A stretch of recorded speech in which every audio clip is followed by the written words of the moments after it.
ചോദിക്കാം, എന്താണ് അറിയേണ്ടത് എനിക്ക്? അല്ല, അറിയേണ്ടതെന്ന് വെച്ചാൽ ഈ സിനിമയെ കുറിച്ചുള്ള കാര്യങ്ങൾ ആദ്യത്തെ തന്നെ സിനിമയുടെ പേരാണ്. സാറാണ് ഈ പേര് സജസ്റ്റ് ചെയ്തത്. അതെ. അപ്പോൾ അതെല്ലാവർക്കും ഒരു എന്താ പറയുക, ചോദ്യചിഹ്നമായിട്ടുള്ളൊരു സംഭവമാണ്.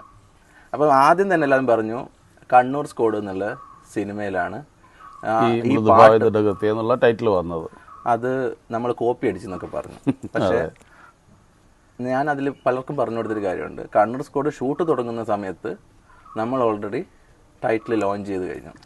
പക്ഷെ അത് ആദ്യം ആ പാട്ട് വന്നതുകൊണ്ടാണ് നിങ്ങൾക്ക് ആ പേര് തന്നെ മനസ്സിലായത്, മൃദുഭാവ ദൃഢകൃത്യ. പക്ഷെ മൃദുഭാവ ദൃഢകൃത്യ എന്താന്ന് പലർക്കും അറിഞ്ഞൂടാ. അതെ, മൃദുഭാവ ദൃഢകൃത്യ എന്നുള്ള ആ ടൈറ്റിൽ ഒരു കാച്ചി ക്യാപ്ഷൻ ഉണ്ടെന്ന് എനിക്ക് നേരത്തെ തോന്നിയിട്ടുണ്ട്. എപ്പോഴോ മനസ്സിൽ കുറിച്ച് വെച്ചിട്ടുള്ള അങ്ങനെയുള്ള പല ബിംബങ്ങളും നമ്മൾ മനസ്സിൽ കുറിച്ച് വെക്കും ആവശ്യമുള്ളപ്പോൾ ഉപയോഗിക്കാൻ വേണ്ടി. അപ്പം നമ്മൾ പടത്തിൻ്റെ ടൈറ്റിലിൻ്റെ സെർച്ചിങ് നടന്നുകൊണ്ടിരിക്കുമ്പോൾ പലരും പല സജഷൻസ് പറഞ്ഞു. പ്രൊഡ്യൂസറുടെ സജഷൻ ഉണ്ടായിരുന്നു. അപ്പോൾ എനിക്കതൊന്നും അങ്ങോട്ട് തൃപ്തിയായില്ല. പിന്നെ ഞാനും തന്നെ പല പേരുകളും ഒക്കെ പിന്നെ വേണ്ടാന്ന് വെക്കുകയും. അപ്പം നമ്മൾ ഈ പടത്തിൽ നമ്മുടെ ഹീറോയുടെ ക്യാരക്ടറിനൊരു പ്രത്യേകതയെന്ന് വെച്ചാൽ 3 ഫേസസ് ആണല്ലോ അതിനുള്ളത്.